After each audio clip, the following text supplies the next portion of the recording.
why don't you just take a minute first and just give us the quick 1-minute rundown of you. I just gave a little bit of the companies you invested in, but tell us a little bit about yourself.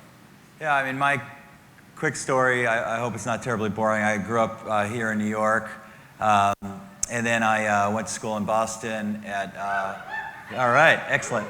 After I graduated, I went on a business trip to San Francisco and met this girl, and I just was smitten with her, so I packed everything I owned in the back of my hatchback and drove out to the West Coast in 4 days, and ended up working out there for Apple, and then joined a startup as it was getting going called Web TV Networks.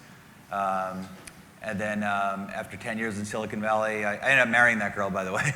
And, nice. And we have 3 kids, including the daughter that thinks I'm a dork. And then moved back to Boston and decided to raise our family there, and been a venture capitalist ever since.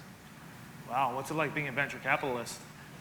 Yeah, it's pretty well. I had no plans. It wasn't part of my thinking. It was, for me, it was exciting because we built it from scratch.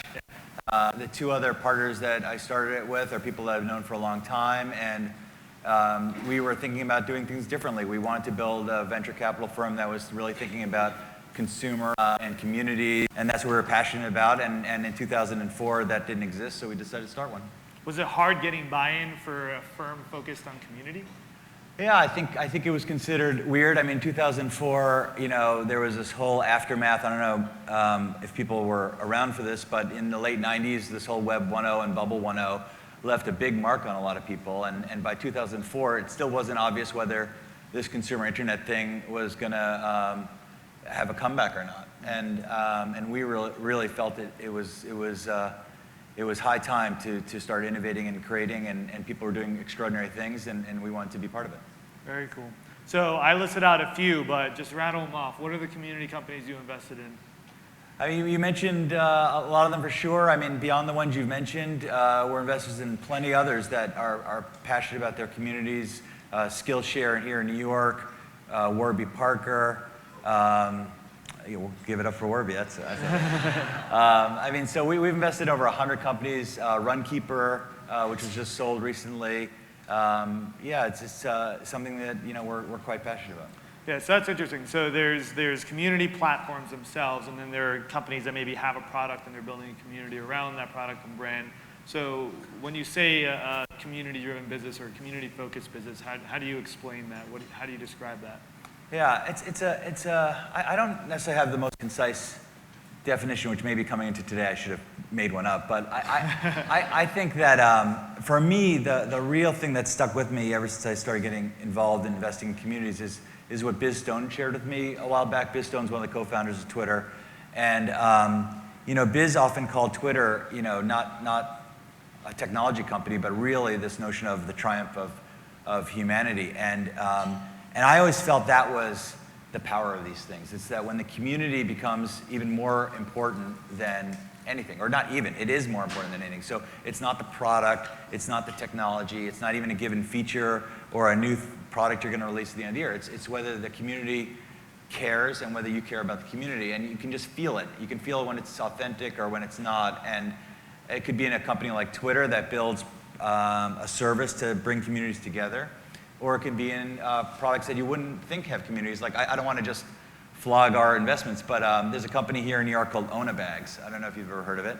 But Tracy Foster built this company and here in New York. It's a camera bag company. You can go to onabags.com. And it's a camera bag, But photographers love this bag. They love the people. They love the founders. They love the people behind the brand personally. And you could feel it's a symbiotic relationship. If you go to the Onabags website, it's not just an e-commerce site. They showcase photographers that use their products in like where they've been, where they're going, where they came from, and you get a sense of like, hey, I'm part of that. I'm part of that team. I'm part of that tribe. And I feel like those types of companies are inspiring. So let's dig into that a little bit. So you've had a great track record of identifying these companies that end up with these big thriving communities. What are the things that you're looking for in those companies that help you identify whether or not a community is going to take off and become this big worthy investment? Yeah, I mean, for me, I think it's whether the founder has a real appreciation for it. I think if it's kind of like, hey, we got this cool idea, let's go hire somebody to handle our community, and they're not really bought in deeply, then it's exactly. There's a dog here? And that's the first time I got like a shout out from there you go. I love it. Where was I going? But I think that for me is like either the red flag or not. I mean, we were investors in this company called Boxy, also here in New York. I don't know if you remember Boxy, but it was trying to really disrupt and revolutionize TV. Samsung bought the company. It didn't work out, sadly enough. But they were crazy about their community, and it was vice versa. We had events like this. People were jumping up and screaming positively, and there's a lot of enthusiasm for the company. The company had a strong connection to the community, and you could tell, like, every time they thought about, adding something or taking away something, it wasn't just like what the founders had in their brain. It was kind of like, hey, we're in touch with our community. This is what they want, and it's kind of that connective tissue, I think, between the founders and their community, and that's what we look for. So are there like specific things, though, that you see them doing that is actually driving this community, or are you really just going in and kind of getting a feel for it and seeing how people are reacting? It sounds like a lot of emotions, so it's like... I think it's somewhat emotional. I mean, certainly the proof is whether you walk the walk. I mean, like Ev used to do, when Ev ran Twitter, he used to do these things called Ask Ev, hashtag. He would spend a lot of time going back and forth with people in the Twitter community. So I think it's, you got to show with actions. You got to really back it up. Right. So the indicators then are just purely like a founder that is passionate about it, and then a community that is excited. Yeah, I mean, it may sound a little simplistic, but I think it's a big deal, and you can just tell the difference between somebody who's pretending and somebody who really cares. Cool. So what are the, have you seen any like big mistakes that companies have made that resulted in them losing focus on community over time, or doing something to, essentially kill the community? To alienate the community? I think when a company tends to get, tone deaf, I think that's when, they really risk alienating their community. I mean, I'll give you one positive story, then I'll talk about some of the more negative ones or difficult ones. But at Tumblr once, the site was down. Is anybody here a former Tumblr employee or engineer or anything? Because we should give that person a hug, because at this moment it was like 2009, and we just raised a big round of capital from Sequoia, and we closed the round on like a Wednesday or Thursday. We raised $25 million. On Friday, the site went down for 36 hours. And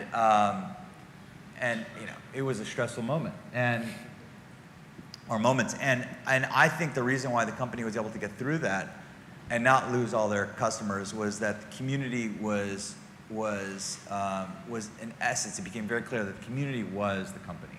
Like, this was not about features, products, or revenue, or anything. This was about this community really cared about each other, believed in it, and were rooting for the company. And when the company finally was able to come back from all that, it came back stronger and better because they had a profound sense of gratitude for the community. I think you see other companies that never really figured out the community, like Dig and MySpace, and they didn't really feel a real connection to it, and I think they lost their way and they became rudderless. You have some opinions about YouTube as well, right? So that's obviously very successful by a VC standards. Right. But what are your thoughts on that community? Well, it's funny. YouTube was a startup, and then now it's clearly not.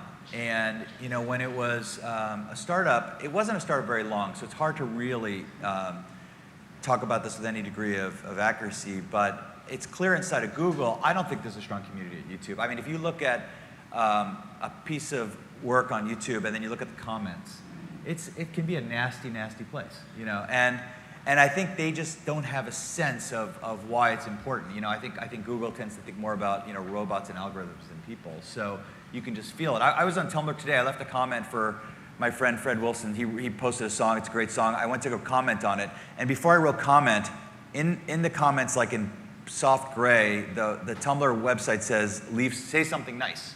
Yeah. Like, it kind of makes you smile. And I think if you look at the comments on Vimeo or Tumblr, like, you just feel a sense of belonging, whereas on YouTube, I mean, you know, you just don't even want to read those things. Yeah, that's really interesting. So what are the platforms that you're most excited about now as far as either community platforms or community-focused businesses?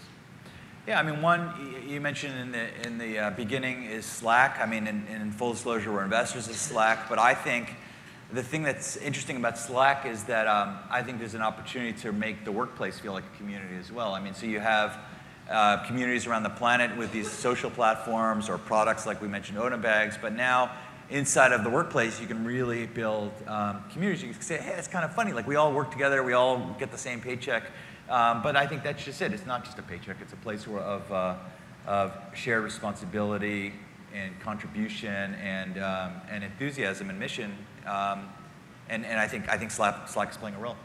How many of you guys use Slack? All right. Where's Damn. the dog? That's pretty clear. That's awesome. How many of you guys use Slack for external communities, not employees? All right. So how about that? That's pretty awesome. What do you think about that? You know, I love that use case a lot. The company, Slack as a company, I know spends a lot of energy on intercompany stuff. As a VC, I'm part of a Slack channel for different companies. Yeah. And you could see switching teams isn't like as easy as is switching channels. You know, so they got a lot of stuff going on there, but they really, I think, have a lot more energy on the company issue than intercompany issues. Yeah. And, can you put in a good word for all of yeah, I personally don't speak on behalf of the company, but I'd love to see more there. Yeah, I mean, it's pretty interesting. We're seeing it in our network, obviously. Like, a lot of people are forcing it to be used for external community, which is interesting, right? Because there are a lot of platforms, there are a lot of options, but a lot of people are really honing in on that. Why do you think it is that, like, Slack really has captured this idea of community platforms and people are forcing it to be used for their external communities? Is that kind of this whole chat movement? Is that where everything's going? Yeah, I mean, it's such a beautiful product. I mean, so for example, if you're if you want us to be an investor in your company and we invest in your company, all of our founders are on a Spark Slack channel, and it's a very easy way for people to communicate. It's private, it's safe, you don't have to worry about any trolls or any other distractions, so it's simple, and I think that's why it's really taken off in that format. I mean, I just think it's so easy. What are your, last question, what are your predictions for the future of the community industry, and where's this all going over the next 5 years?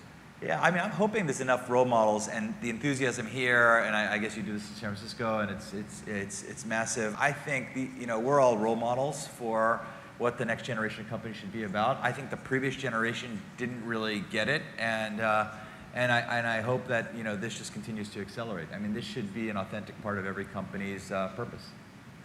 How about that? All right. All right, thank you so much. All right, thank you.